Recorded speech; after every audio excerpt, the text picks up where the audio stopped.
আমি কৃতজ্ঞতা জানিয়ে শুরু করি এই অনুষ্ঠান যারা আয়োজন করেছেন, এছাড়া যারা নানা মাধ্যমে শুনছেন তাদের মধ্যে আমাদের বয়োজ্যেষ্ঠ মা বাপেরা আছেন, ভাই বোনেরা আছেন এবং ছেলেমেয়েরাও আছেন। আমরা নানা যুগের লোক এক জায়গায় হয়েছি। অধ্যাপক রাজ্জাকের বই সম্পর্কে অনেক কিংবদন্তি আছে, আপনারা জানেন। তিনি এটা পিএইচডি থিসিস হিসেবে লেখা শুরু করেছিলেন এবং এটা জমা দিয়ে অথবা না দিয়ে তিনি ডিগ্রি না নিয়ে ফিরে এসেছেন। এ নিয়ে অনেক কিংবদন্তি তৈরি হয়েছে। আমি সেগুলিতে বেশি সময় ব্যয় করব না। আরও কেন্দ্রটি হচ্ছে তার গবেষণা, যাকে নির্দেশক ছিলেন হ্যারল্ড লাস্কি, এবং তিনি মারা গিয়েছেন সেই বছর 1950 সনের মার্চ মাসের মাঝামাঝি। এবং রাজ্জাক সাহেব, আমি রাজ্জাক সাহেবই বলি, আমি স্যারটার বলি না, আপনারা আশা করি বেয়াদবি নেবেন না। এবং আমি এটা পছন্দও করি না এইভাবে কাউকে বলার সময় থার্ড পার্সনে স্যার বলা। সামনাসামনি স্যার বলা যায়। স্যার বলেছেন, এটা আমাদের একটা বাংলা পেটোয়া তৈরি হয়েছে আর কি ভাষায়। তো আমি রাজ্জাক সাহেবই বলবো, যেমন লিটু ভাই যেভাবে বলেছেন সেটাই বোধহয় আমার মনে হয় ন্যায়সঙ্গত হবে। তো তিনি ডিগ্রি না করে আসার জন্যে নানা রকমের গুজব হয়েছে, কিন্তু এই থিসিসের সাথে আমরা সম্পূর্ণ অপরিচিত ছিলাম, এ কথা সত্য নয়। 1957 সনে অন্তত এর একটি অধ্যায়, যেটার নাম দি mind of the educated middle class, উনি বোধহয় এডুকেটেড বলতেন। তো সেইটা নিউ ভ্যালিউজ নামক একটা পত্রিকায় বেরিয়েছিল 1957-58 হবে। ওই বছর আমার জন্ম হয়, তো সেই জন্য ঠিক আমি দেখি নাই। পরে আমি দেখলাম যে অধ্যাপক আনিসুজ্জামানের থিসিসের শেষে মুসলিম মানুষ ও বাংলা সাহিত্য, যেটা 1964-তে বের হয়, তাতে ওটা লিপিবদ্ধ আছে। এর বাংলা অনুবাদও আমি পড়েছি বক্তব্য নামক পত্রিকা, যেটা মোহাম্মদ জাহাঙ্গীর সম্পাদনা করতেন। সুতরাং এটা সম্পূর্ণ অপরিচিত ছিল না। মানে ভাত সবগুলো টিপতে হয় না। ওই চ্যাপ্টার যদি কেউ পড়ে থাকেন, তাহলে রাজ্জাক সাহেব কী লিখবেন, কোন ধরনের লিখবেন, তা বোঝা যায়। আমি পড়ে দেখলাম, এই বইটা দুদিন আগে আমি পেয়েছি। আমি 6টা চ্যাপ্টার পড়েছি, দ্রুত পড়া যাকে বলে, দ্রুত পঠনের মতো আর কি, র্যাপিড রিডিং। তাহলে দেখলাম ওই চ্যাপ্টারটাই সবচেয়ে ভালো লেখা। আশা করি সম্পাদক সাহেব আমার সাথে দ্বিমত করবেন না। অন্যগুলিও ভালো, বেশি কিছু লিখতে হয় না, অল্প পড়লেও বোঝা যায়। তো আমি অধ্যাপক রওনক জাহানের বক্তৃতা শুনতে আমি একটু ঘুমিয়ে পড়ছিলাম। আমি অত লম্বা বক্তৃতা দেব না, সেটার জন্য আরেকটা উনি যেমন প্রস্তাব করেছেন অনুষ্ঠান লাগবে, সেখানে আমরা আলোচনা করব। রাজ্জাক সাহেবের থিসিসের নাম দেখে বোঝা যায়, যের নাম হচ্ছে পলিটিক্যাল পার্টিজ ইন ইন্ডিয়া। এখন সকলে আমরা মুখস্থ জানি, ভারতে পলিটিক্যাল পার্টি বলতে কংগ্রেস, মুসলিম লীগ, পরবর্তীকালে কমিউনিস্ট পার্টি ইত্যাদি বলা হয়, কিন্তু সেগুলির কোনো ইতিবৃত্ত তিনি লেখেননি। তিনি বলছেন জিনিসটাকে এইভাবে পুনর্নামায়ন করা যেতে পারত যে the lack of a political party in India, অথবা it is about an absence, about something call lacking, কোনো যা নাই, শূন্যস্থানীয় তো কথা বলা যায় যে ভারতে পলিটিক্যাল পার্টি হয়নি কেন। উনি বলেন পলিটিক্যাল পার্টির নামে যা হয়েছে এগুলো সে পলিটিক্যাল মুভমেন্ট, রাজনৈতিক আন্দোলন। আন্দোলন মানে কি? সেগুলিতে মানুষের প্রোগ্রাম, আমি ক্ষমতায় গেলে কি করব সেটা নেই, বরঞ্চ আমরা কোনটার অপসারণ চাই, আমরা বিদেশি শাসনের অবসান চাই। সেটাও কংগ্রেস বলা শুরু করেছে 1929-এর পরে। কিন্তু কংগ্রেস তো গঠিত হয়েছে 1885 সনে, এবং তাও করেছে একজন ফরেন ব্যুরোক্র্যাট, অ্যালান হিউম। কাহিনীগুলো সবাই জানেন। রাজ্জাক সাহেবের প্রশ্ন করার ধরন থেকেই বোঝা যায়। উনি বললেন, তাহলে কেন হয় নাই? ভারতে যারা রাজনৈতিক দলের নেতৃত্ব দিয়েছেন, উনি গান্ধীকে মহাত্মা গান্ধী লেখেন না, সবসময় দেখবেন লিখছেন মিস্টার গান্ধী। এটা মোহাম্মদ আলী জিন্নার মতো। তা একটা কিংবদন্তি আছে, আমি সেটাই বলি। এই বইয়ের সবচেয়ে বড় গৌরব কি তাহলে? এটা তো পিএইচডি থিসিসের মতো বই না। এই বই যে পিএইচডি থিসিস হিসেবে উনি পেশ করেননি বা গৃহীত হয় নাই, এই হচ্ছে এই বইয়ের সবচেয়ে বড় গৌরব। কারণ পিএইচডি থিসিস আমি অনেক পড়েছি, সব না পড়লেও। রণজিৎ গুহের থিসিস পড়েছি, আমাদের সালাউদ্দিন আহমেদের থিসিস পড়েছি, আর অনেক ভালো থিসিস বেরিয়েছে। ওইগুলির যে গঠন অল্প পিরিয়ডের উপর, 20 বছরের উপর, 25 বছরের উপর, যেমন সালাউদ্দিন আহমেদের থিসিস 60-এর দশকের গোড়াতে বেরিয়েছে, ইজে ব্রিল থেকে বেরিয়েছে নেদারল্যান্ডসের। সেটা কি? Social change and social ideas in Bengal. কত? 1818 থেকে 1835, ধরেন 17 বছরের। রামমোহন রায়কে উনি ওখানে হিরো বানিয়েছেন, কিন্তু রাজ্জাক সাহেবের বই পড়লে বোঝা যাবে উনি রামমোহন রায়কে তুলোধুনো করেছেন। একটা উদাহরণ দেই। 1830-এর দশকে, মানে অর্থাৎ 1830 যখন হয়েছে, জুলাই মাসে ফ্রান্সে বিপ্লব হয়েছে, যাকে জুলাই বিপ্লব বলে। কথিত আছে রাজা রামমোহন রায় কলকাতায় পার্টি দিয়েছেন অনুমান করি সেখানে কিছুটা পানীয় থাকবে, কিছু খাদ্য থাকবে। রাজা সাহেব কোর্টকে বলছে ইট ওয়াজ এ স্টেজিং। একটা পরাধীন দেশের তৃতীয় শ্রেণীর প্রজা যখন আর একটা গণতান্ত্রিক বা রিপাবলিকান দেশের বিপ্লবের সংবর্ধনা করে, বলে কেমন যেন কি একটা কৃত্রিম লাগে। এই ধরনের বহু কথা উনি বলেছেন। দ্বারকানাথ ঠাকুর ছিলেন সল্ট দেওয়ান, লবণ ব্যবসায়ী। রামমোহন রায় যে চাকরি করতেন দেওয়ান, 50 টাকা বেতন পেতেন। অথবা উত্তরপাড়ার জমিদাররা, এখানে বোধহয় ছাপায় মাঝে মাঝে কিছু ভুল হয়েছে, আর ভাই উত্তরপাড়াটা উল্লারপাড়া হয়ে গেছে, এরকম ছোট করে রিপনের জায়গায় লিটন হয়ে গেছে। এগুলি আমি বলছি পর দ্বিতীয় সংস্করণে আমাদের করার অনেক কাজ রয়েছে। তো এই জমিদারদের বেতন ছিল 50 টাকা। তারা কি করে ল্যান্ড ওনার হলো? রাজা সাহেব কতগুলি গুরুত্বপূর্ণ কথা বলেছেন যে আমাদের চিরস্থায়ী বন্দোবস্তে বলে জমিদারি প্রথার হস্তান্তর হয়েছে। উনি বলেন অনেক নতুন ব্যবসায়ী মুৎসুদ্দি যারা ইংরেজদের সাথে সম্পর্ক রাখতেন তারা জমির মালিক হয়েছেন, সে বিষয়ে সন্দেহ নাই। যে কথাটা অনেক নতুন করে বলেছেন, অন্যদের তুলনায় বলছি 70 বছর আগে, যে পুরনো যে জমিদার ছিল মুঘল আমলের, নামটা উচ্চারণ না করলে বোঝা যায় তাদের কেউই ইংরেজ আমলে আর জমিদারি পাননি। একটা কথা তিনি নাম কবি উল্লেখ করেন নাই, তবে দুইজন, হুমায়ুন কবির এবং কাজী আব্দুল ওদুদ, বারবার তাদের লেখায় জোর দিয়েছেন বাংলার মুসলমানদের কথা ইত্যাদিতে, যেটা বলে লাখেরাজ বা জিয়াপ্তি। যেমন আমাদের বন্ধু মাহরুখ মহিউদ্দিনের প্রতিষ্ঠান থেকে কিছুদিন আগে একটা বইয়ের প্রকাশনা উৎসব হয়েছে, দ্য পলিটিক্স অফ ল্যান্ড ল নামে। সেখানে ভদ্রলোক আমার বন্ধু অস্ট্রেলিয়া কোথায় না নিউজিল্যান্ড থেকে থিসিস করেছেন, সেখানে লাখেরাজ বাজেয়াপ্তি সংক্রান্ত কোনো কথাই নাই। তিনি চিরস্থায়ী বন্দোবস্ত থেকে শুরু করেছেন। জমিদারি প্রথা উচ্ছেদ বলে 1950 সনে যে ঘটনা আমরা ঘটিয়েছি, সেই জমিদারি প্রথার উচ্ছেদ প্রবর্তন হয়েছে 1793-তে আমরা ধরে নেই। কিন্তু যারা নবাবী এবং বাদশাহী অথবা জমিদারি নানা সনদ বলে লাখরাজ মানে ট্যাক্স ফ্রি আপনার করমুক্ত জমি ভোগ করতো, সেগুলো ইংরেজরা ধীরে ধীরে কেড়ে নেন, কেউ সনদ দেখাতে পারছে না বলে। এইভাবে বাংলার পুরনো ভূমি অধিকারী শ্রেণীর মধ্যে আমূল পরিবর্তন হয়। রাজেক সাহেব এই কথাটা না বললেও এটা ইমপ্লিকেশনের মধ্যে আছে। সার কথাটা হলো, নতুন যে রাজনৈতিক আন্দোলন শুরু হলো, যেটা 1757 থেকে 1857, 100 বছরের কথা বাদ দেই, সেটা পরে যেটাকে সিপাহী বিদ্রোহ বলা হয়, তারপরে যে আন্দোলন শুরু হলো, উনি বললেন সেইটা নেতৃত্ব দিয়েছেন, তাদেরকে অন্য কোনো শব্দ না পেয়ে উনি বললেন মধ্যশ্রেণী বলবো, মিডল ক্লাস। কোথাও কোথাও বুর্জোয়াজি কথাটা উনি লিখেছেন, যেহেতু উনি লাস্কির ছাত্র ছিলেন। লাস্কির কাহিনীটা আমি একটু পরে বলছি।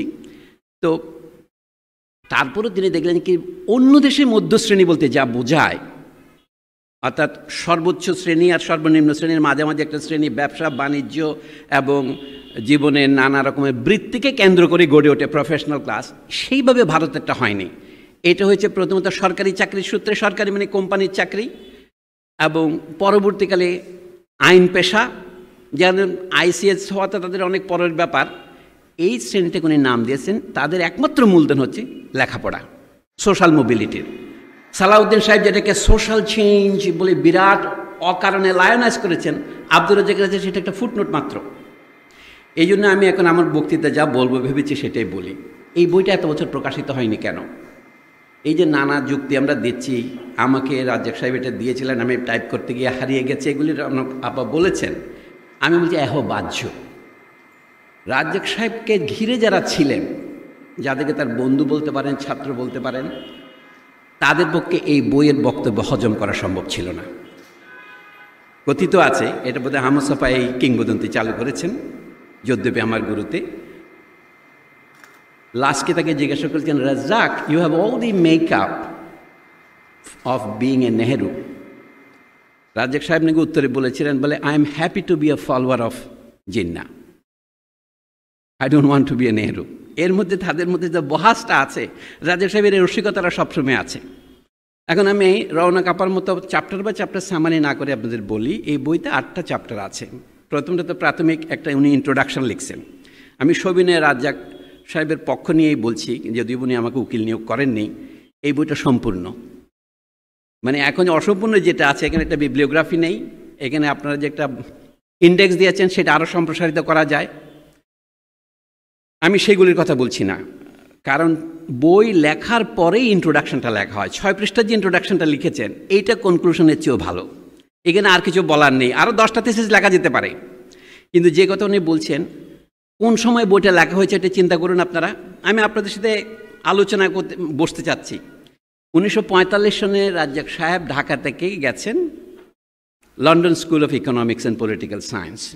সেখানে লাস্কি সাহেব 1920 থেকেই লেকচারার হিসেবে আছেন। লাস্কি সাহেবের বাড়ি হচ্ছে আদিতে পোল্যান্ডে, পোলিশ জু। আশা করি ধর্ম পরিচয় দিলে কেউ মৌলবাদী বলবেন না, কারণ এটা বলতে হবে পরিচয়ের জন্য। কিন্তু তিনি ছিলেন বিদ্রোহী। তার বাবার নাম ছিল নেথান লাস্কি। উনি বাবার ধর্ম পরিত্যাগ করে একজন খ্রিস্টানকে বিয়ে করেন, ফ্রিডা কেলি বলে এক ভদ্র মহিলাকে বিয়ে করেন, এবং উনিও বাবার কাছ থেকে বিদ্রোহ করেছিলেন। 1926 সনে যখন জেনারেল স্ট্রাইক হয় ইংল্যান্ডে, উনি একটু কমিউনিস্ট পার্টির কাছাকাছি গেছেন কিন্তু কমিউনিস্ট ছিলেন না, তখন তিনি ফুল প্রফেসর হন। তা 1950 তো মারাই গেলেন। মাঝখানে তার বিখ্যাত, এর আগে তিনি দুটো বই লিখেছিলেন, তার একটু খ্যাতি ছিল। একটা হলো প্রবলেম অফ সভরেন্টি, আর একটা হলো প্রবলেম অফ অথরিটি, এরকম একটা বই লিখেছিলেন। এইগুলো হচ্ছে তার প্রফেসর হওয়ার আগের বই। প্রফেসর পরে লিখলেন রাইজ অফ ইউরোপিয়ান লিবারেলিজম, এবং কমিউনিস্ট ম্যানিফেস্টোটা ভূমিকা উনি লিখছিলেন তার শতবর্ষ পূর্তি উপলক্ষে। তার যে খ্যাতি ছিল, ইংল্যান্ডে তিনি শেষ পর্যন্ত লেবার পার্টির সভাপতি হয়েছিলেন 1945 সনে, যে লেবার পার্টির অধীনে ভারতের স্বাধীনতা আইন পাশ হয়। রাজ্জাক সাহেব মাঝে মাঝে রসিকতা করে বলতেন, ইংল্যান্ডের পার্লামেন্ট ভারতকে স্বাধীনতা দিয়েছে বাই ইন্ডিয়ান ইন্ডিপেন্ডেন্স অ্যাক্ট, কিন্তু তার মধ্যে একটা স্বাধীন মন দিতে ভুলে গিয়েছিল। আমরা সবাই এখনও তার সেই চর্চাই করছি। এই জন্য আমি বক্তৃতা শেষ করার আগে বলে রাখি, এখন আমাদের পরবর্তী কর্তব্য কী। এই বইতে ইংরেজিতে বেরিয়েছে। রাজ্জাক সাহেবের ইংরেজি আমার মতে খুবই সুন্দর ইংরেজি, মানে তার মধ্যে প্রসাদ গুণ আছে। আপনি টের পাবেন কীভাবে প্রসাদ গুণ আছে। আমাদের দ্বিতীয় কর্তব্য হচ্ছে এটাকে বাংলায় করা, এবং এমনভাবে বাংলায় করা যে রাজ্জাক সাহেব পড়লে খুশি হতেন, সেরকম বাংলায় করা। সেরকম করার ক্ষমতা আমাদের সকলের নাই, এটা আমি স্বীকার করে নিচ্ছি। তার ইংরেজি পড়লে বুঝতে পারবেন ওই ধাঁচের বাংলা না লিখলে এটা বাংলা অনুবাদ ব্যর্থ হবে। মানুষের কাছে পৌঁছাতে হলে এটা বাংলায় করাতে হবে। আর যতই বলুন না কেন, রাজ্জাক সাহেব দেখিয়েছেন ইংরেজি শিক্ষার নেটফল কি। তৎকালে উনি যখন লিখছেন 1950 নাগাদ, অনুমান করছেন ভারতের জনসংখ্যা হচ্ছে 400 মিলিয়ন, ভারত পাকিস্তান মিলে, মানে 40 কোটি। তার মধ্যে 1 লাখ মতো লোক ইংরেজি শিক্ষা শিক্ষিত। রাজ্জাক সাহেব এখানে বলছেন তার এইটা হচ্ছে ইংরেজি শিক্ষার ফলাফল। যদি পার্সেন্টেজ যদি হিসাব করেন, এটা ভয়াবহ সেই পার্সেন্টেজ। 1%-এরও 400 ভাগের 1 ভাগ। এইটা যে ভারতে ইংরেজি শিক্ষার প্রধান সাফল্য। যা হোক, উনি ইংরেজিতে চমৎকার লিখেছেন, এই জন্য তাকে আমরা সাধুবাদ জানাচ্ছি। এখন তিনি কী বলেছেন, ওই সময় সমস্যাটা কি? তখন তো পাকিস্তান হয়ে গেছে। 1950 সনে এই বই জমা দিচ্ছেন উনি, এগুলি উনি 47-48-এর দিকে লিখছেন।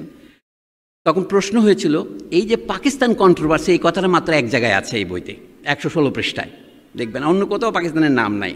উনি বলেন এই যে ভারত 2 ভাগে বিভক্ত হলো, এই বিষয়ে রাজ্জাক সাহেবের বক্তব্যের সাথে আমাদের এখানকার প্রগতিশীলরা কেউ একমত হয় না। রাজ্জাক সাহেব বলে, ইংরেজরা আসার আগে ভারত কি কখনো এক দেশ ছিল? উনি বলছেন নো, ভারত এক দেশ ছিল না। তাহলে ভারতকে এক দেশ করেছে কারা? ইংরেজরা। আপনারাও তো পিছনে গিয়ে বলতে পারেন মুঘলরাও খানিকটা করেছিল, কিন্তু যে পরিমাণ ইংরেজি শাসনে ভারত একত্রিত হয়েছে, দক্ষিণ ভারত থেকে মিজোরাম পর্যন্ত, সেরকম মুঘলরা করতে পারেনি। এটা হচ্ছে ভালো। বলে ইংরেজদের একটা বড় সাফল্য কি, তাদের বিরুদ্ধে সমস্ত ভারতীয়কে একসময় তারা ঐক্যবদ্ধ করতে সমর্থ হয়েছিল। কী জন্যে? তার মানে এই নয় যে সমস্ত ভারতীয় এক ক্লাস অথবা এক গ্রুপের। ইংরেজ শাসনের অবসান চাই, সেটা মোহাম্মদ আলী জিন্নাও বলবে, সেটা মহাত্মা গান্ধীও বলবেন। কিন্তু তারপরেও ইংরেজ শাসনে আর কোনো ভারতীয় ঐক্য হয়নি। কারণ কি, এর পরের দেশটা কেমনভাবে চলবে? লাস্কি সাহেব নিজে বলতেন, তোমরা যে তোমাদের দেশে বুঝলাম একটা ইংরেজ ব্যুরোক্রেসির জায়গায় একটা ভারতীয় ব্যুরোক্রেসি বসাবা, তাতে কি পরিবর্তন হবে? এগুলো রাজ্জাক সাহেবকে প্রভাবিত করে থাকতে পারে। 1930-এর দশকে এই সমস্ত কথা বলা হয়েছিল। কিন্তু উনি যেটা দেখালেন যে ভারত তো আগেই বিভক্ত হয়েছিল। প্রশ্নটা হলো 47 সনে যে বিভাগটা হয়েছে, এটা সঠিক বিভাগ হয় নাই, এটা হয়েছে হিন্দু মুসলিম এভাবে। কিন্তু প্রকৃত প্রস্তাবে ভারতীয়রা চিরকালই মারহাট্টারা মারহাট্টা, পাঞ্জাবিরা পাঞ্জাবি, বাঙালিরা বাঙালি, হিন্দুস্তানিরা হিন্দুস্তানি, এমনই ছিল। তারা কিভাবে একত্রিত হলে, একটা সূত্রে তাদেরকে একত্রিত করেছে, যেহেতু তারা সকলেই একই প্রভুর পদানত হয়েছেন। তার একটা প্রমাণ আপনারা জানেন, 1937 পর্যন্ত মিয়ানমার ওরফে বর্মা ভারত সাম্রাজ্যের অন্তর্ভুক্ত ছিল। তখন ভারতের জাতীয়তাবাদীদের অন্ধত্ব, তিনি গান্ধীকেও বলছেন, তারা 1930-31 সনে দাবি করেছে বর্মাকে ভারতের সাথে রাখতেই হবে। রাজ্জাক সাহেব বলছেন এটার কোনো রকমের নৈতিক ভিত্তি ছিল না। আপনি ইংরেজের অধীনে প্রজা বা অধীনস্থ দেশ আছেন, কলোনি আছেন, তাই বলে আপনার ভারতীয় অংশ করবেন? বর্মাকে এখানে রাজ্জাক সাহেবের সাটল আর্গুমেন্ট আছে, বাংলা কোন অর্থে ভারতের অংশ? এই কথা জিজ্ঞেস করতে অনেকের সাহস হয় না। রাজ্জাক সাহেব সে সাহস ছিল, কিন্তু তিনি কথাটা ভদ্রভাবে জিজ্ঞেস করেছেন যে ভারত যে এখন বিভক্ত হয়েছে, একটা হিন্দু ধর্মের অধীনে, একটা ইসলাম ধর্মের অধীনে দুইটা মতবাদ তৈরি হয়েছে, সেটা উনি পরিষ্কার করে দেখেছেন। এই যে শিক্ষিত মধ্যবিত্ত শ্রেণী যারা ভারতের রাজনৈতিক দলগুলি পরিচালনা করছেন, তারা তো এগুলি রাজনৈতিক দলে পরিণত করতে পারেননি। এগুলি একটা রাজনৈতিক আন্দোলন হয়েছে, অর্থাৎ আসুন ইংরেজকে হটিয়ে দেয়। কিন্তু তারা নিজেরা কি কর্মসূচি নিয়েছেন, এই জন্য তিনি বঙ্কিমের কথা বললেন যে বঙ্কিমের আগে দেখতে হবে ভারতের 19 শতাব্দীর শুরুতে যে হিন্দু রিফর্ম আন্দোলন শুরু হয়েছে সেটার একটা ঘটনা বলি। এই যে হিন্দু কলেজ তৈরি হয়েছে, যেটার উদ্দেশ্য ছিল ইংরেজি শিক্ষা প্রবর্তনকে শক্ত করা, সেটার জন্য রাজা সাহেব একটা ঘটনা উল্লেখ করেছেন। রাজা রামমোহন রায় তার বাসায় 1816 সনে তিনি কলকাতায় এসে বসতি স্থাপন করেছেন 1814-তে। এর আগে তিনি রংপুরে ছিলেন, কিছুদিন মুর্শিদাবাদে ছিলেন। তিনি একটা সভা ডেকেছেন, ভারতীয় এবং কয়েকজন ইংরেজও আছে, ডেভিড হিউমও সেখানে আছেন। বলছে আমাদের একটা ব্রাহ্ম সভা তৈরি করতে হবে, যেটাকে আমরা বলি ব্রহ্মসভা। কিন্তু ডেভিড হিউম প্রস্তাব করলেন ব্রহ্মসভা না করে উদ্দেশ্য কি, to improve the moral conditions of the natives. Native কথাটা ক্যাপিটাল এন। এই নেটিভ বলতে তারা কে বোঝাতো? শুধুমাত্র তারা শুধু সমস্ত হিন্দুকেও বোঝাতো না, উচ্চবর্ণের হিন্দুদের বোঝাতো।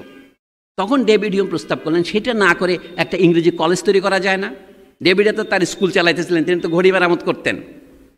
এইভাবে হিন্দু কলেজ তৈরি হয়। যদি বা আইরনিক্যালি রাজা রামমোহন রায়কে ঠিক কমিটির সদস্য করা হয় নাই, সেটা অন্য বিষয়। কিন্তু ইংরেজি শিক্ষা হবে না ভারতীয় ওরিয়েন্টাল শিক্ষা হবে, এই বিতর্কে রাজা রামমোহন রায় 1823 সনে লর্ড অ্যামহার্স্টের কাছে চিঠি লিখে বলছেন, না না খবরদার, সংস্কৃত কলেজে একটা পয়সা দেবেন না, আমাদের ইংরেজি কলেজ দরকার ইত্যাদি। সকলেই জানেন এগুলো, রাজ্জাক সাহেব এটাকে ব্যবহার করে বলছেন। কিন্তু রামমোহনের সমস্ত লেখার কেন্দ্র কী ছিল? আমরা যারা রামমোহন ভক্ত, যেমন সালাউদ্দিন সাহেব কবরে থাকলে এখন পাঁজর ফেরাবেন, উনি তো আনব্লেমিশড হিরো হিসেবে রামমোহনকে দেখাচ্ছেন। রাজা রাম বলছেন রামমোহনের বাংলা ব্যাকরণ লেখাটা ছাড়া আর সমস্ত কাজে তিনি ধর্মতাত্ত্বিক লেখায় লিখেছেন।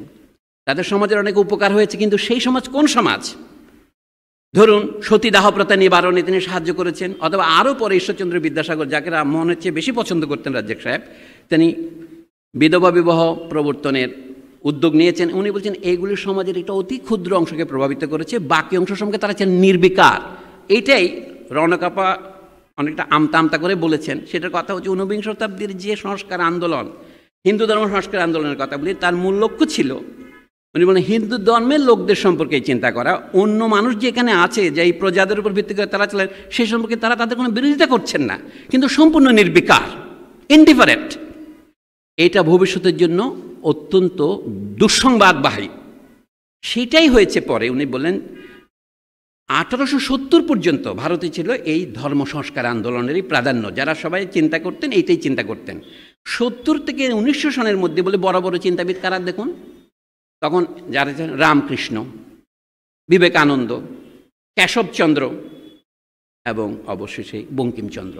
বঙ্কিমচন্দ্র এই দলের মধ্যে পড়েন না, তিনি ছিলেন সেকুলার, কলকাতা বিশ্ববিদ্যালয়ের প্রথম গ্র্যাজুয়েট। হাজী মোহাম্মদ মহসিন ফান্ডের টাকা নিয়ে যিনি পাশ করেছেন, তিনি শেষ পর্যন্ত তিনি সেকুলার হওয়ার কথা, কিন্তু তিনি হচ্ছেন বাংলার সবচেয়ে প্রতিভাশালী লেখক আজ পর্যন্ত, এ বিষয়ে কোনো সন্দেহ নেই, অন্তত ন্যারেটিভ উপন্যাস লেখার ক্ষেত্রে। এবং তার লেখা সেই পরিমাণ জনপ্রিয় বটে, কিন্তু তিনি ধর্মের সেবায় নিজেকে উৎসর্গ করলেন। সেই উৎসর্গ করার ফল এই দাঁড়ালো, তিনি শুধুমাত্র নির্বিকার থাকলেন না, তিনি তো উপন্যাস সাধারণত পাঠ্য বইতে যেভাবে মুসলিম বিদ্বেষী কথা লেখা হতো, সেগুলিকে তিনি ইমাজিনেটিভ সাহিত্যের রূপ দিয়া জনগণের মধ্যে ব্যাপক প্রচার শুরু করলেন। আচ্ছা, তিনি তো করলেন, তিনি তো ক্রিয়েটিভ সাহিত্যিক। তিনি যে রাজা সাহেব এখানে একটু সামান্য ভুলও করেছেন, আনন্দ মঠের প্রকাশনা উনি 1882 লিখেছেন, সেটা ঠিক আছে, কিন্তু এটা পত্রিকা প্রকাশনা শুরু হয়েছিল 1876-এ। তাহলে রাজ্জাক সাহেবের আর্গুমেন্টে আরও শক্তিশালী হয়। তখন এর কয়েক বছর, উনি বলে 3 বছর পরে কংগ্রেস তৈরি হয়, আমি বলবো 3 যোগ 6, 9 বছর পরে কংগ্রেস তৈরি হয় 1885-তে। কংগ্রেসও প্রথম 20 বছর একটা আমতা আমতা ছিল, কিন্তু পরে যাদের বলা চরমপন্থী আর নরমপন্থীদের মধ্যে বিরোধে 1902-3 সনের দিকে তারা বন্দে মাতরম গানটাকে তাদের জাতীয় সঙ্গীত হিসেবে গ্রহণ করলো। কীভাবে? কংগ্রেস। আমাদের সর্বজন শ্রদ্ধেয় কবি রবীন্দ্রনাথ ঠাকুরও এই বন্দে মাতরমে সুর দিয়ে গিয়েছেন কংগ্রেসের সম্মেলনে। কিন্তু তারা উপলব্ধি করেন নাই এটা হচ্ছে যে উপন্যাসের পরিপ্রেক্ষিতে লেখা, সেখানে হচ্ছে হিন্দু মুসলমান সংগ্রাম হিসেবে জবনদের বিরুদ্ধে, জবন বলতে রাজ্য সাহেব ব্র্যাকেটে লিখছেন, আমেরিকায় তখন নিগ্রো বলতে যেরকম বোঝাইতো সেরকম কিছু বোঝায়, সে জবনদের মারো কাটো কাটো। সুনীল গঙ্গোপাধ্যায় পরে অনেক জায়গায় লিখেছেন যে বঙ্কিমের মৃত্যুর 12 বছর পরে এই উন্মাদনা শুরু হয়, মারো কাটো কাটো, যেটা আমরা কিছুটা রবীন্দ্রনাথের ঘরে বাড়িতে দেখি, সত্যজিৎ রায়ের ছবিতেও একটু করে দেখানো হয়েছে। রাজ্য সাহেব এইটাই বলছেন, এইটা হচ্ছে শিক্ষিত মধ্যবিত্ত শ্রেণীর মনের প্রকাশ। তাহলে এখানে হিন্দু মুসলমান যৌথ কোনো অনুষ্ঠান হয় না, কোনো কর্মসূচি হয় না। এখন বিপরীতে মুসলিম চিত্রটা উনি দেখিয়েছেন। আনন্দমঠে যেটা প্রকাশ হয়েছে সেটা হচ্ছে সেকুলার যুগে ধর্মীয় পুনর্জাগরণবাদ, ইংরেজিতে বলে রিভাইভালিজম, যেটা প্রথমে রিফর্ম ছিল, তখন মনে হচ্ছে জাত ধর্ম সে রিফর্ম করবে, আপনার অসুবিধা কী? কিন্তু সে রিফর্মটার বিবর্তন হলো সেকুলারিজম না হয়ে সেটা হয়ে গেল রিলিজিয়াস রিভাইভালিজম। এই কথাগুলো লুকায় থাকতে আমাদের এখানে সবাই আপ্রাণ চেষ্টা করেছে, আমাদের সেকুলার চিন্তাবিদরা। যে কারণে এইগুলি যখন আমি তুলি, রাজ্জাক সাহেবকে পাকিস্তানপন্থী জিন্নাপন্থী বলতো আমি জানি গোপনে, আমি অতি ছোট মানুষ, তো আমাকেও মাঝে মাঝে মৌলবাদী বলে গাল দেয় এই পণ্ডিতেরা। কারণ কি, আমি বলছি আপনি কতগুলি কার্পেটের নিচে সত্যকে চাপা দিয়ে কোনো রকমের সত্য আবিষ্কার করতে পারবেন না। রাজ্জাক সাহেবের বইটা প্রকাশ না হওয়ার পেছনে এটা একটা বড় কারণ। এখনও এটা হজম করার সাধ্য নাই। বাংলাদেশে যে রাজনীতি ও জাতীয়তাবাদী রাজনীতি চলছে, এটা কিন্তু কতগুলো কার্পেটের নিচে মূল সত্যকে চাপা দিয়ে ভিত্তিতে। You have to face. আমাদের ভারতীয় উপমহাদেশ একসময় একটা দেশ ছিল, এটাকে উপমহাদেশ বলা শুরু করছি কেন? যেহেতু অনেকগুলি দেশের সমষ্টি হয়েছে এই জন্য। এবং এটা স্বীকার করতে হবে যে এই দেশ কখনো এক দেশ ছিল না। গত 2500 বছরের ইতিহাসে, আমি একাধিকবার বলেছি এটা বিভিন্ন বক্তৃতায়, মাত্র 500 বছর মতো হবে দিল্লির থেকে সারা ভারত শাসিত হয়েছে। কারণ ভারত বহু কেন্দ্রিক ছিল, 5 কেন্দ্র 4 কেন্দ্র ছিল। এমনকি অশোকের রাজধানী পাটলিপুত্র বা এই পাটনা, এটা তো ছিল দিল্লিতে ছিল না। যা হোক, নানা জায়গা থেকে আমি লম্বা কথা আর বলবো না। রাজ্জাক সাহেবের মধ্যে ঐতিহাসিক পটভূমিটা হাজির ছিল, যদিও তিনি প্রত্যেকটা ফুটনোটে দেননি। উনি বলছেন যে একটা বিভক্ত দেশকে ঐক্যবদ্ধ করতে হলে যা যা করা দরকার সবগুলি তার বিরুদ্ধে করেছে আমাদের এই ইংরেজি শিক্ষিত বা সংক্ষেপে শিক্ষিত মধ্যবিত্ত শ্রেণী। আমি একটা লাইনে শুধু বলি, রণকাপার মতো করবো না। উনি ভূমিকায় বলেছেন, তার ভাষার প্রসাদগুণও দেখেন, 6 নম্বর পৃষ্ঠায় এটা আছে, শিখেছে। উনি হচ্ছে ভারতকে বিভক্ত করেছে কে? সবাই তো জানেন, জিন্না বিভক্ত করেছে। কিছুদিন আগে আয়েশা জালাল 1985 সনে বই লিখে দেখেছে, না জিন্না ওটা বার্গেন করতেছিলেন, উনি ঠিক পাকিস্তান চাননি, উনি ম্যাক্সিমাম প্রাদেশিক স্বায়ত্তশাসন চেয়েছিলেন। অনেকটা 1966 সনে শেখ মুজিবুর রহমানের 6 দফাতে যে কথাগুলো ছিল, আপনার ক্রিপস মিশনের অথবা ক্যাবিনেট মিশনের প্রস্তাবটা মোটামুটি তাই ছিল, যে কেন্দ্রের মধ্যে প্রতিরক্ষা, বৈদেশিক সম্পর্ক এবং আন্তঃপ্রাদেশিক যোগাযোগ এগুলি ছাড়া আর সবগুলো হচ্ছে প্রত্যেক প্রদেশে ম্যাক্সিমাম স্বায়ত্তশাসন থাকবে। ক্যাবিনেট মিশন যোগ করেছিল যে প্রদেশগুলিকে 3টা গ্রুপে ভাগ করা হবে, ABC গ্রুপ করা হবে, যেমন বাংলা আসাম মিলে একটা গ্রুপ হবে। এইটা শেষ পর্যন্ত কংগ্রেস মানে নাই। এইটা আয়েশা জালালের বই প্রকাশ হওয়ার পর, দি সোল স্পোক্সম্যান, জিন্নার উপর বই পড়বার, কিন্তু লোকে কিছু কিছু এখন মনে করে, বলে ফুটনোটের মতো আমাদের সিগারেট একটা সতর্কীকরণ বিজ্ঞাপন থাকে না, ধূমপান স্বাস্থ্যের জন্য ক্ষতিকর, ধূম সকলে ঠিকই পান করে কিন্তু ওটা জানে। এখনও ভারতীয় ন্যারেটিভটাই সবাই গ্রহণ করে যে মুসলিম লীগই ভারতকে ভাগ করেছে, এমনকি একথা মিথ্যা কথা বলে মুসলিম লীগ বাংলাকেও ভাগ করেছে। কিন্তু রওনক জাহানের বই পড়লো, ফেলিয়ার ইন ন্যাশনাল ইন্টিগ্রেশনের ফুটনোট পড়লো, তো দেখা যায় মুসলিম লীগ বাংলায় ভাগ করতে চায়নি। হিন্দু মহাসভা এবং কংগ্রেস মিলে ভাগ করেছে অন্যান্য কথার মধ্যে শর্ত হিসেবে। এবং রাজ্জাক সাহেব একটা পত্রিকাকে সমর্থন করতেন, সলিমুল্লাহ মুসলিম হল থেকে বেরোত। এটা আপনারা এখন আর কেউ প্রকাশ করেন না। পত্রিকার নাম পাকিস্তান, পাক্ষিক পত্রিকা। এটার সম্পাদক ছিলেন মজহারুল হক, প্রকাশ করতেন সয়ফুল্লাহ বলে এক ভদ্রলোক, ওই সলিমুল্লাহ মুসলিম হল থেকে বেরোত। সেখানে একটা লেখা ছিল স্বাধীন বাংলা, 1944 সনের 8ই সেপ্টেম্বর এটা বেরিয়েছে, সোমবার। সেই পত্রিকা আমি পড়েছি, তো সেখানে দেখা যায় যে মনে করেছে কি আসাম থেকে বাংলা ভাষা হিসেবে সিলেটকে নিয়ে আসতে হবে, আর বাংলার বর্তমান প্রদেশটা পুরোপুরি এটা হবে স্বাধীন বাংলা। সেটা না, প্রবন্ধের নামই স্বাধীন বাংলা। আমি ধরে নিচ্ছি সম্পাদক মজারুল হক সাহেব এটার লেখক, কেন লেখকের নাম নাই। এই রাজ্জাক সাহেবের এখানে যুক্তি সাথে ওইটার মিল আছে। আমি এটা বলি, কংগ্রেস কী করে ভারতকে বিভক্ত করছিল, উনি বলছেন এইভাবেই যে অসাধারণ কথা, all these movements referring to schools of Hindu religious thought were really so many threads in the strand of Indian nationalism and the nation's duty was to evolve a synthesis so as to be able to dispel prejudice and superstition, to renovate and purify the old faith, and reconcile Vedantic idealism with the nationalism of the new age. Tarporer boktobbo. The Indian National Congress was destined to fulfill this great mission. এটা পট্টবি সীতারামাইয়ার বই থেকে, যেটা কংগ্রেসের official ইতিহাস 1935-এ বেরিয়েছিল, উদ্ধৃতি 6 পৃষ্ঠায়। এখন রাজ্জাক সাহেবের মন্তব্যটা শুনলে বুঝতে পারবেন তার যে সার্কাজম এবং উইট। উনি বলছেন, in the degree to which the Congress attained success in fulfilling the great mission,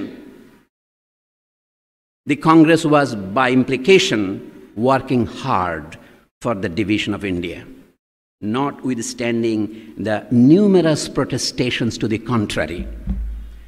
বিপক্ষে নানা প্রতিবাদ সত্ত্বেও না আমরা ভারতের ঐক্য চাই। মহাত্মা গান্ধী কি বলেছিলেন? আমার লাশের উপর দিয়ে কেউ ভারতকে ভাগ করতে চাইলে ভাগ করতে পারবে। কিন্তু দুর্ভাগ্যবশত ভারত ভাগ হওয়ার পরে তার লাশের উপর দিয়ে হাঁটতে হয়েছে। এই জন্যই বলি, মহাত্মা গান্ধী কংগ্রেস ওয়ার্কিং কমিটির বৈঠকের শেষে বেরিয়ে এসে বললেন, তিনি এই আগে প্রতিশ্রুতি দিয়েছেন, এটা আজাদের বই তো আপনারা পাবেন, যে আমি কিছুতেই এটা সমর্থন করব না। পরে যখন রাজি হলো, উনি বললেন কি, ভারতের জনমত বদলে গেছে, সেই জনমতের প্রতিফলন হচ্ছে কংগ্রেস ওয়ার্কিং কমিটির মতামত, তাহলে আমি না মেনে পারি কি করে? যা হোক, রাজা সাহেবের এই কথা আমি মনে করি এখনো ধ্রুব সত্য। The Congress was by implication working hard for the division of India, notwithstanding numerous protestations to the contrary. এটি হচ্ছে রাজ্জাক সাহেবের মূল বক্তব্য আমার মতে এসেছে, বাকি সব বাহ্য। এগুলো প্রমাণ করার জন্য কী করেছেন, ভারতের ক্ষমতা করে কীভাবে। রওনা কাপার মতো আমি চ্যাপ্টার বাই চ্যাপ্টার না দিয়ে আপনাদের গুচ্ছ বলি, ক্লাবিং করলে সুবিধা হয়। 2 নম্বর চ্যাপ্টার, 3 নম্বর চ্যাপ্টার, 4 নম্বর চ্যাপ্টার কি, কারা ভারতের ক্ষমতা নিয়ন্ত্রণ করে। প্রথমটা হচ্ছে ইংলিশ গভর্নমেন্ট, অর্থাৎ ভারতের ব্রিটিশ গভর্নমেন্ট ইন ইন্ডিয়া। ভারত সরকার বললো এটা ব্রিটিশ সরকার, কিন্তু হোম গভর্নমেন্টের সাথে তার মাঝে মাঝে বিরোধ হয়, কোথায় ট্যাক্স বসাবে কোথায় বসাবে না, এটা নিয়ে একটা চমৎকার উদাহরণ দিয়েছেন রাজ্জাক সাহেব। এখানে কোথাও মার্কসে কোট না করলেও কথায় কথায় মার্কসের কথার প্রতিধ্বনি আপনি পাবেন। যেমন, the ruling ideas of a society are the ideas of the ruling class, উদ্ধৃতি ছাড়া ব্যবহার করছেন। একইভাবে দেখবেন, ভারতের রেলপথ যখন বসানো হয় তখন ভারত সরকারের একমত, ইংল্যান্ডের সিটির যারা ইনভেস্টার তাদের একমত, তারা শুধু রিটার্ন চায়। আর ভারতীয় অন্য ইংরেজি ব্যবসায়ী যাদের নিয়ে তৃতীয় আলোচনা করেছেন, নন অফিসিয়াল ইউরোপিয়ানস, তাদের আরেক মত। যারা এক্সপোর্টার তারা চায় সস্তায় এক্সপোর্ট করবে ভারতীয় কাঁচামাল, রেলপথ তাদের পথ দেবে। আর ওরা 5% গ্যারান্টি চায়, স্লিপারটাও ইংল্যান্ড থেকে আনা হবে। 1853 সনে যখন রেললাইন চালু হয়, ইংলিশ গভর্নমেন্টের উদ্দেশ্য কি, সৈন্য চলাচল সুবিধা করবে। আমি অতি সংক্ষেপে বলছি, তখন রেল লাইনে শুরু হচ্ছে, টেলিগ্রাফ শুরু হচ্ছে ইত্যাদি। এইগুলিকে রওনা কাপা বারবার এখানে একটু ধোঁয়াশাচ্ছন্ন করতেছেন। পলিটিক্যাল ইকোনমি, এই সমস্ত কথা বলতে দরকার নেই, বাংলা কথা বাংলায় বলতে হবে। ইংরেজ যারা মার্কস বলেছিলেন মিলোক্রেসি কি চায়, ইংল্যান্ডের মিল মালিকারা কি চায়, তারা সস্তা এখানে কাপড় রপ্তানি করতে চায়, এখান থেকে কাঁচামাল নিতে চায়, এখান থেকে কটন নিয়ে ওখানে কাপড় কেনা, আবার এই কাপড় কিনে বিক্রি করবে। রাজ্জাক সাহেব যে স্ট্যাটিস্টিক্স দেখাচ্ছেন সেগুলি কিন্তু অকারণে স্ট্যাটিস্টিক্স একটাও দেখাননি। রাজ্জাক সাহেব ইকোনমিক হিস্ট্রি ভালো করে পড়েছেন, এটা বোঝা যায়। আমার সাথে রাজ্জাক সাহেব যখন প্রথম দেখা হয় তখন তিনি থেকে ফেয়ার ন ব্রদেল পড়তেছেন, তারপরে পড়তেছেন হরপ্রসাদ শাস্ত্রী। তা আমার তো সবসময় দোষ আছে, বই দেখলেই নিতে চাই। স্যার বলে এটা আগে আমি পড়তেছি পরে নেবেন, উনি সেই বই আমাকে দেন নাই। এই যে অন হিস্ট্রি 1980 সনে প্রকাশিত বই উনি পড়তেছেন, খুব লেটেস্ট বইও পড়তেন উনি। আমি দেখলাম রাজ্জাক সাহেবের যে বইয়ের সমালোচনা আমি করেছিলাম বলে লিটুয়ে উল্লেখ করেছেন, সেইখানে আমি কী সমালোচনা করেছিলাম, আমার ধারণা বইটা কেউ পড়ে নাই, রাজ্জাক সাহেব ছাড়া আর কি। সেটাতে আমি লিখছিলাম, রাজ্জাক সাহেব বললেন, এই যে বাংলাদেশে আপনারা উন্নতি করতেছেন, কিসের জোরে উন্নতি করতেছেন? আপনারা তো পরিবার পরিকল্পনা করতেছেন। উনি বলে, এটি কোনো উন্নতি হইল? সারা পৃথিবীর অর্থনীতির ইতিহাস বলে, ইউরোপ, জাপান, যেখানেই যান, আগে অর্থনৈতিক উন্নতি হবে, মানুষের মাথাপিছু আয় বাড়বে, তবে পরিবার আকার আপনি ছোট হয়ে যাবে। আর আপনারা আগে পিল খাওয়াচ্ছেন, রক কাটতেছেন, কন্ডম দিচ্ছেন, আগে জনসংখ্যা ছোট করবেন, তারপর অর্থনৈতিক উন্নতি হবে। উনি বলেন, এদিকে ঘোড়ার আগে গাড়ি জুতে দেওয়া, রাজ্জাক সাহেবের term, putting the cart before the horse. আমি যে এই উইজডম আর কারো আছে বাংলাদেশে? আর ছিল। মোশাররফ হোসেন সাহেবের সাথে আমি আলাপ করেছি, আনিসুর রহমান সাহেব আলাপ করেছি, এরা কেউ এটা বুঝতেও পারে না যে what Razzaq is talking. They think Razzaq is talking nonsense, but I know Razzaq is the one who is talking sense. ওনার দ্বিতীয় প্রশ্ন কি ছিল? বাংলাদেশের প্রধান সমস্যা হবে পানি সমস্যা। উইলিয়াম উইলকক্সের বক্তৃতা কলকাতা বিশ্ববিদ্যালয়ে দিয়েছিলেন, lectures on the river system of Bengal, সেটা এখন অনুবাদ করে বের করেছে কেউ কেউ, কিন্তু তার তাৎপর্য থেকে উপলব্ধি করতে পারে নাই। রাজা সাহেব কোথাও কিছু বলেন নাই যে ফারাক্কা বাদ করে আমাদের সর্বনাশ করা হচ্ছে। এটা হতে পারে বন্ধু রাষ্ট্রের সাথে সম্পর্ক নষ্ট হয়, যেটা আবার সংবিধানের নিষেধ আছে। কিন্তু সত্য কথা বললে তো আপনার মাঝে মাঝে সংবিধানের নিষেধাজ্ঞা লঙ্ঘন করতে হবে, সংবিধান দরকার হলে পরিবর্তন করতে হবে। He had the courage. বলে পানি ম্যানেজমেন্ট করাটা হবে আমাদের বড় সমস্যা। যদিও আমাদের দেশকে আমরা ডেল্টা বলছি, ডেল্টা প্ল্যান করছি, কিন্তু আমাদের পানির প্ল্যান ঠিক নাই। এটা কতজন লোক বলতে পারে? তার যে ভাষা, সেই যে দু বক্তৃতা মোজাফফর আহমদ চৌধুরী মেমোরিয়াল লেকচার, আমি ওটাতে শারীরিকভাবে হাজির ছিলাম IBA মিলনায়তনে 1980 সনের মে মাসে, 1 বছর পরে জিয়া রহমান মারা যাবেন। তখন সামরিক শাসন বলে তিনি সামরিক শাসনের বিরুদ্ধে, অর্ধেক কথা কিন্তু সামরিক শাসনের বিরুদ্ধে। আমি কিন্তু ওই সবগুলিরই কিন্তু প্রশংসা করেছি। আমি শুধু নিন্দা করেছিলাম যে কারণে আমাকে অনেকে বলছে এই রাজ্জাক সাহেবের বাড়ির থেকে বের করে দেওয়া হচ্ছে। সেটা কি? তখন পার্বত্য চট্টগ্রামে একটা যুদ্ধ চলছে, 1976-77 শুরু হয়েছে, শান্তি বাহিনীর সাথে যুদ্ধ। আমি যে রাজ্জাক সাহেবের বক্তৃতার নাম বাংলাদেশের স্টেট অফ দ্য নেশন, ওই যুদ্ধের কোনো উল্লেখ নাই কেন? উনি বলছেন this nation is remarkably homogeneous. আমি তো বুঝলাম homogeneous, but there are small minorities who must be recognised. আজকেও বাংলাদেশে যে শাসন চলছে তারা বলছে যে আপনি আদিবাসী বলতে পারবেন না। এখানে আদিবাসী কথাটা সেমান্টিক তর্ক আমি করছি না। People who are different from Bengalis, they also deserve a place in the body politic. আমি রাজ্জাক সাহেবকে নিন্দা করেছিলাম ওই জায়গা দিয়ে, এই কথাটা উনি বললেন না কেন? ওইটা আমার বক্তব্যের 2 ভাগ ছিল বইতে। আমি খলিল জিবরানের একটা কবিতা, বালিও ফেনা কবিতার উদ্ধৃতি দিয়ে বলেছিলাম, তোমরা কান দিয়ে শোনো সে যা বলছে, আর আরও বেশি কান দিয়ে শোনো সে যা বলছে না। আমি where Razzak is eloquent, let us listen to him, where he is silent, let us all the more listen to him. এইটাই আমি বলে শুরু করেছিলাম। তো যা হোক, এখানে রাজ্জাক সাহেবের বই বোঝার মতো লোক না থাকার কারণেই এই বইয়ের প্রকাশনা হয়নি। এখন আপনারা বলতে পারেন রাজ্জাক সাহেব নিজে কোনো উদ্যোগ নেননি। উনি বলছে আমি তো একটা পরীক্ষামূলক চ্যাপ্টার প্রকাশ করেছি, তোমরা বুঝতে পারো কিনা। এমনকি আনিসুজ্জামানকে উনি খুব পছন্দ করতেন, মুনির চৌধুরীকেও পছন্দ করতেন। আমি দেখলাম মুনির চৌধুরী আনিসুজ্জামান কেউ এটা বুঝতে পারেনি। আপনারা হয়তো আমাকে বললেন আপনি ছোটো মুখে বড় কথা বলছেন, এইটাই তো আমার দোষ। বুঝতে পারিনি সেটা আমি লিখে জানাবো কোথায় বুঝতে পারিনি। এই যে এই কথাটা দিয়ে শেষ করি তাহলে। আমাদের বঙ্কিম সঙ্গে এই কথাটা বলার সময় এখানে ধরেন আমাদের আহমদ শরীফ বুঝতে পারেনি, আর বেশি গুলো এমনি কাজী আব্দুল তো বুঝতে পারেনি। অনেকে মনে করেন রাজ্জাক সাম্প্রদায়িক হচ্ছেন, সত্য কথা বলে সাম্প্রদায়িক হবে কেন? এই কথাটা বলুন তো। গান্ধী সাহেব যে এই রাজনীতি করেছেন, খেলাফত আন্দোলনকে গান্ধী সমর্থন করলেন কেন? গান্ধী বলছে কি খেলাফত আন্দোলনকে সমর্থন করা খুব ভালো। তিনি মনে করেন মুসলিম আর হিন্দু তারা এক হতে ভারতের মুক্তি ত্বরান্বিত হবে, বুঝলাম। কিন্তু কুইনাইন জ্বর সরাবে বটে, কিন্তু কুইনাইন সরাবে কে? এই যে রাজনীতির মধ্যে আপনি ধর্ম ঢুকিয়ে দিলেন, তার হাত থেকে আমরা এখনো মুক্তি পাচ্ছি। রাজ্জাক সাহেবের বক্তব্য শুনেন, মিস্টার গান্ধী সম্পর্কে বলছেন। উনি বলছেন the Khilafat movement of the 1920s, which Mr. Gandhi helped so ably, can only be understood in terms of this extraterritorial outlook. ভারতীয় মুসলমানদের সম্পর্কে যে ন্যায্য সমালোচনাটা অন্য ভারতীয়রা করেন যে তোমরা তো আরবদের প্রতি আনুগত্য পোষণ করো। রাজ্জাক সাহেব জটিল কথা বলছেন, বাংলাদেশের বঙ্কিমের আমলে ছোট ছোট উপন্যাসিকেরা সব উপন্যাসিক মারাঠা কাহিনী নিয়ে গল্প লিখতেন, রাজপুত কাহিনী নিয়ে গল্প লিখতেন। কেন? এইটা বাংলার দিক থেকে বিচার করলে এক্সট্রা টেরিটোরিয়াল, আপনি বলতে পারেন যে এটা ভারতীয়। অত বাংলা একমাত্র স্মৃতি কি বর্গীর হাঙ্গামার স্মৃতি। গঙ্গারামের যে মহারাষ্ট্র পুরাণে যেটা দেখা যায় সেটা তো বেশি আগে না, সিরাজউদ্দৌলার 5 বছর 7 বছর আগে।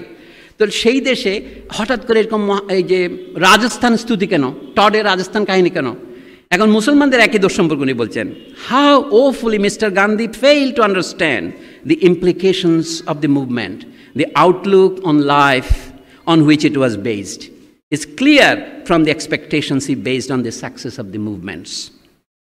He actually believed that the cause of political progress and Hindu-Muslim unity would be served by making the Muslim and the Hindu more religiously conscious. ওনার বক্তব্য হলো প্রথম দিকে 19বিংশ শতাব্দীর শুরুতে খ্রিস্টানদের ধর্মপ্রচারের প্রতিক্রিয়া স্বরূপ হিন্দু সমাজের রিফর্ম শুরু হলো এবং তার পাশাপাশি মুসলমানদের মধ্যে রিফর্ম প্রক্রিয়া শুরু হলো। উনি এখানে সত্য কথা বলেছেন, এইভাবে কোনো পক্ষপাত করেন নাই। মুসলমানদের মধ্যে রিফর্ম প্রক্রিয়াটা আগে শুরু হলো, এটা কোনো খ্রিস্ট ধর্মের সাথে কোনো সম্পর্ক নাই। উনি দেখিয়েছেন আব্দুল আজিজ, আব্দুল কাদেরের শিষ্য সৈয়দ আহমদ বেরেলভি, এরা যখন উর্দুতে লেখা শুরু করেছেন ইসলাম ধর্ম সংস্কার, এটা খ্রিস্টান ধর্মের সাথে কোনো সম্পর্ক নেই, তারা ইংরেজিও শেখেন নাই। যা অনেকগুলো জটিলতা আছে, আমি সবগুলো আলোচনা করব না। কিন্তু কি কারণে ভারতীয় মুসলমানরা তাদের আলাদা রাষ্ট্র বা আলাদা স্বায়ত্তশাসনের জন্য সংগ্রাম করলো, সেই বিষয়ে রাজ্যসভার বক্তব্যটা শোনা যেতে পারে। উনি বলেন আমাদের পলিটিক্যাল পার্টি নাই কেন, কারণ এটা শিক্ষিত মধ্যবিত্ত শ্রেণীর হাতের আন্দোলনের নেতৃত্ব রয়েছে, কিন্তু যা কিছু পরিবর্তন হয়েছে সেটা হয়েছে ভারতীয় শিল্পপতিদের দ্বারা, আর যেটা পরিবর্তন মানে ব্যবসায়ীদের দ্বারা, কারা ইংরেজদের সাথে ব্যবসা করে প্রথমে ধন সম্পদ অর্জন করেছেন, পরে আরও ধন সম্পদ করার জন্য ইংরেজদের কাছ থেকে তারা আরও বেশি অধিকার চেয়েছেন। সেটা ধীরে ধীরে তাদের বোম্বে প্ল্যান পর্যন্ত গেছে। রাজ্যসভায় বোম্বে প্ল্যানের কথা লেখেন নাই, কিন্তু মোটামুটি কথা সেইটাই। টাটা, বিড়লা, ওয়াদিয়া প্রভৃতি ফ্যামিলি 1944 সনের জানুয়ারি মাসে তারা বোম্বে পরিকল্পনা করে 15 বছরের জন্য। তারা বলছে ভবিষ্যতে ভারতকে যদি শিল্পের প্রতি এগুতে হয় তাহলে একটা অতি শক্তিশালী কেন্দ্র দরকার। এখন মুসলিম লীগ এবং অন্যান্য দল, বিশেষ করে বাংলার যারা স্বাধীন বাংলা চাচ্ছিল, তারা চাইছিল ম্যাক্সিমাম প্রাদেশিক স্বায়ত্তশাসন। কেন্দ্রটা হবে অনেকটা 6 দফায় যে এই ধরনের কেন্দ্রীয় ক্ষমতা পাকিস্তানকে দেওয়ার কথা শেখ মুজিবুর রহমান বলেছিলেন, অনেকটা সেই রকম। এইটা সহ্য করতে পারে নাই কংগ্রেস। যেমন তারা তখন বিড়লা এবং টাটা পরিষ্কার করে গান্ধীজি নেহরুকে বলেছেন, প্রথমে গিয়েছে সর্দার বল্লভভাই পটেল, চক্রবর্তী রাজা গোপালাচারী, নেহরু, এদের মাধ্যমে গান্ধীজির কাছে পরে, যে যদি আমরা ভারতকে অর্থনৈতিকভাবে উন্নত করতে চাই আমাদের তো শক্ত কেন্দ্র দরকার, অর্থনৈতিক পরিকল্পনার মাধ্যমে যেতে হবে। আশ্চর্য ব্যাপার দেখবেন তারা সবাই প্রায় সোশ্যালিস্ট বলতে গেলে। কেমন সোশ্যালিস্ট? যে কেন্দ্রীয় এবং রাষ্ট্রীয়করণের মাধ্যমে আমাদের শিল্প অগ্রগতি করতে হবে। এই জন্য যদি পাকিস্তানিরা থাকতে না চায়, মানে যারা প্রাদেশিক স্বায়ত্তশাসন চায় তাদেরকে বের করে দেন। শুধুমাত্র শক্তিশালী কেন্দ্রের জন্যে আমরা প্রাদেশিক স্বায়ত্তশাসনের বিরোধিতা করব। এইভাবে ভারত ভাগ হলো। ভারত ভাগের আসল কারণটা রাজ্জাক সাহেব এখানে ধরিয়েছেন, ওইভাবে নয়, এইভাবেই। উনি বলতেন মুসলিমরা কেন তাহলে ভারতে ম্যাক্সিমাম স্বায়ত্তশাসন চাচ্ছে? তারা চাচ্ছে যেহেতু যে সমস্ত প্রদেশে তারা মেজরিটি, সেখানে তারা স্বায়ত্তশাসন চাইবে। বাংলা তাদের একটি। The obstinate persistence with which Muslims in India proceeded with their separate politics must remain inexplicable to those who seek to understand the course and contents of Indian politics in such materials or the political writings in the press. ভূমিকাতে রাজা সাহেব বলছেন আমি এই থিসিসটা লিখতেছি সংবাদপত্রের উপর ভিত্তি করে, পেপার কাটিংয়ের উপর ভিত্তি করে নয়। আমি লিখতেছি যেটাকে বলে ইমাজিনেটিভ লিটারেচার, সৃষ্টিশীল সাহিত্য, তার উপর ভিত্তি করে। সেইখানেই হিন্দু মুসলিম বিচ্ছেদের চিরস্থায়ী বন্দোবস্ত করা হয়েছে। বঙ্কিমেরটা যেমন উদাহরণ, বঙ্কিমের বই 1882-তে বেরিয়েছে, অ্যাকচুয়ালি বঙ্কিমের বই 1876-এ বের হয়েছে পত্রিকায়, এবং 1879-তে বের হয়েছে খাজা আলতাফ হোসেন, যার নাম হালি মুসাদ্দাস, যেটার সাবনাম হচ্ছে কি দি অ্যাব অ্যান্ড ফ্লো অফ ইসলাম। হিন্দুরা মুসলমানদের বিষয়ে এখানে আগ্রহী হবে, আর মুসলমানরা মুসলমান বিদ্বেষী আনন্দমঠ এখানে আগ্রহী হবে, কোনো কারণ নাই। রাজ্জাক সাহেব বলেন এইখানেই আসলে বিভাজন তৈরি হয়েছে। এখন যে আপনারা গান্ধী আর জিন্নার মিলনের উপর ভিত্তি করে ভারতের ভবিষ্যৎ কল্পনা করছেন, এটা অলিক কল্পনা। এখন এর জন্য যে দায়ী, সেই জন্য উনি বলছেন বঙ্কিমচন্দ্র কীভাবে করেছে। আমি সেটা দিয়ে শেষ করছি আজকে, আর বেশি বলবো না। It is unfortunate that Bankimchandra, 115 পৃষ্ঠে আছে, যারা বইটা পড়বেন, 5ম অধ্যায়ে। এটা the mind of the educated middle class in India. Bankim সম্পর্কে উনি বলছেন, it is unfortunate that Bankimchandra, the most powerful and popular of the 19th century literati of Bengal, deliberately and in almost every work of his, choose to write so as to inflame passions between Hindus and Muslims. বঙ্কিমের প্রথম উপন্যাস আপনারা জানেন 1865-তে বের হয়, খুব বেশি আগের কথা নয়। ম্যাকলে ইংরেজি শিক্ষা প্রবর্তনের মাত্র 30 বছরের মাথায় কি করলেন তিনি?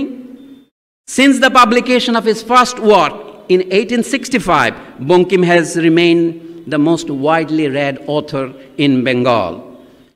Along with those who were concerned exclusively with reconstruction of religious thought and practices, beginning with Ram Mohan Roy to Vivekananda, Bankim dominates the field of creative activity during the 19th century. His song Bande Mataram continues to be an abiding monument to the hold he had on the intellect and the imagination of the people to this day. 1950 পর্যন্ত উনি বলছেন।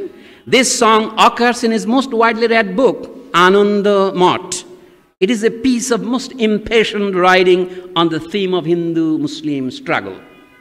It is the first creative work with a political theme. As such, young Bengal took to it. The literary merit is very great. with unreserved enthusiasm. The invocation to Mother, Bande Mataram, is the war song of the sons going to battle against the infidel, in parenthesis, Muslims. এখন রাজ্জাক সাহেবের বিশেষ মন্তব্য হচ্ছে এটা, the book is the work of a genius who has employed the whole of his talents in the creation of a hymn of hatred against the Muslims. এরপরে কিছু আর বলা থাকে না। উনি বলছেন আমার থিসিসের নাম হচ্ছে পলিটিক্যাল পার্টিজ ইন ইন্ডিয়া, ভারতের রাজনৈতিক দল। অনেকে ইংরেজি অনুবাদ করার সময় দয়া করে রাজনৈতিক দলসমূহ করবেন না, করার দরকার নাই। ইংরেজিতে দ্বিবচন হলেও বাংলা একবচনে করতে হয়। তারপরে বলছেন আমার বিষয় হচ্ছে ভারতের রাজনৈতিক দল নাই কেন, এগুলি কতগুলি আন্দোলন মাত্র। এগুলো আন্দোলন মাত্র কেন? এগুলো শিল্পপতিরাও শুরু করে নাই, এগুলো শ্রমিকেরা কৃষকরাও শুরু করে নাই, এগুলি শুরু করেছে যারা বলে মধ্যশ্রেণী। সেই মধ্যশ্রেণী নয়, সেই মধ্যশ্রেণী হচ্ছে ইংরেজি শিক্ষিত মধ্যশ্রেণী, যাদের মেরুদণ্ডই নাই। ইংরেজরা তাদের তৈরি করেছে। দাদাভাই নওরোজের উদ্ধৃতি তিনি বলছেন এটার কন্ট্রাডিকশন হচ্ছে ইংরেজরাই তৈরি করেছে সেই শ্রেণী আবার ইংরেজদের সাথে একটা মস্করা করে। রাজা সাহেব দ্বিমত করবে না, তিনি নিজেও সেই শ্রেণীর, শিক্ষিত মধ্যশ্রেণীর, কিন্তু একটা পার্থক্য আছে। উনি একটা কেন্দ্র থেকে নয়, একটা প্রান্ত দেশ থেকে গেছেন, যেটাকে আমি প্রান্তর বলতে পারি, রকটা বেশি লাগাইলে। আহমদ সাহেব বলতেন রাজ্জাক সাহেবের পরিচয় কেউ দেওয়া যায়, বলে বাঙালি মুসলমান বলে একটা শব্দ কে বা কারা চালু করেছে, অন্তত বঙ্কিমের আমলেও দেখা যাচ্ছে। রাজ্জাক সাহেব হচ্ছেন বাঙালি মুসলমানের প্রতিমূর্তি, মানে তার চিন্তা শক্তির যে শ্রেষ্ঠত্ব অথবা তার যে পরিমিত রূপ, এটার প্রকাশ হচ্ছে আব্দুর রাজ্জাক। আমি বলছি আব্দুর রাজ্জাকের অনেকগুলি সত্য কথা বলা আছে, প্রত্যেকটা চ্যাপ্টারে আমি বলতে পারবেন না, আমি আর বেশি যাচ্ছি না। সংবাদপত্র সম্পর্কে বলা হয়েছে, তেমনি ভারতের সংবাদপত্রের স্বাধীনতা প্রথম আন্দোলন করেছে কারা? তাতে ইংরেজ সম্পাদকেরাই, তাদেরকে ধরে জেলে দিয়েছে, ইংল্যান্ডে পাঠিয়ে দিয়েছে। রাজা রামমোহনের নাম একটা পত্রিকা বন্ধ করে দিয়েছে। কিন্তু সবগুলির রাজ্জাক সাহেবের ব্যাখ্যাটাকে বলা যেতে পারে একেবারে ম্যাটেরিয়ালিস্ট। এখন রাজ্জাক সাহেব মার্কসের ভক্ত ছিলেন কি ছিলেন না সেটা আমার পক্ষের বিষয় নয়, কিন্তু কার্ল মার্কস যেভাবে তার যুগে বসে লিখলে যা লিখতেন তিনি তাই লিখেছেন। আমি মনে করি এই বই নিয়ে আরও আলোচনা হওয়া উচিত, পড়া উচিত। আমাদের দেশে যত পিএইচডি থিসিস লেখা হয় আমি তো কোনোটাই এর কোনো তুল্য দেখি না। কাজে এই জন্য আমি আগে যে কথাটা বলেছিলাম সেটা বলে শেষ করি। এই বইয়ের সেরা গৌরব হচ্ছে এটা পিএইচডি থিসিস হিসেবে গৃহীত হয়নি। ৭২ বছর পরে হলেও আমি মনে করি এটা বেশ কিছু আগেই বেরিয়েছে। এই বই গ্রহণ করার মতো বয়স আমাদের এখনো হয়নি, অন্তত জাতিগতভাবে হয়নি। আমি শুধু দুইটা রাজনৈতিক দল ক্ষমতায় যাবে মানে সেইগুলি নয়, আমাদের গোটা সমাজ ব্যবস্থার যে ঐতিহাসিক ভিত্তি, যেটা পরাধীনতার মধ্যে তৈরি, এবং এখনও সেই পরাধীনতায় আমরা আছি। এটা বলে লোকে ভুল বোঝে যে বোধহয় আপনি ইংরেজি পত্রিকার বিরোধিতা করছেন। এখানে মাহবুব আনাম সাহেব বসে আছেন, আমি ইংরেজি পত্রিকার বিরোধিতা করছি না। আমাদের কোনো বাংলা পত্রিকা নাই, সেটাই বিরোধিতা করছি। সমস্যা হচ্ছে ওইখানেই। ইংরেজি করার জন্য আমাদের কোনো অসুবিধা ছিল না, কিন্তু ইংরেজি শিখতে হলে বাংলা ভুলতে হবে, এই ধর্মকে প্রচার করেছে। আজকে আমার যত বন্ধু আমেরিকা আছে তারা নিজ নিজ বাড়িতে একটা করে স্কুল করতে চায়, আগে মাদ্রাসা করতে চায়, এটা একটা উন্নতির ব্যাপার কথা বলছি। সবগুলো কেজি স্কুল ইংলিশ মিডিয়াম করতে চাচ্ছে, তারা টাকা পয়সা পাঠাচ্ছে। এই হচ্ছে আমাদের অবস্থা। তো জানি না এটা আর রাজ্জাক সাহেব দেখলে কি বলতেন। উনি বক্তৃতা দিয়েছিলেন 1985-তে বাংলা একাডেমিতে একটা, সেখানে উনি বলে এত হইচই করেন না, এখানে ইংরেজি চালু করতে পারবে না। কিন্তু ইংরেজিটা চালু করতে না পারলেও বাংলাটা তো ভোলাতে পারবে, ভালোভাবেই তো ভোলাচ্ছে। দেখতে পাচ্ছেন না? আপনাদের অনেক ধন্যবাদ। আমি একটু প্রয়োজনের চেয়ে বেশি সময় নিলাম বলে দুঃখিত। ধন্যবাদ।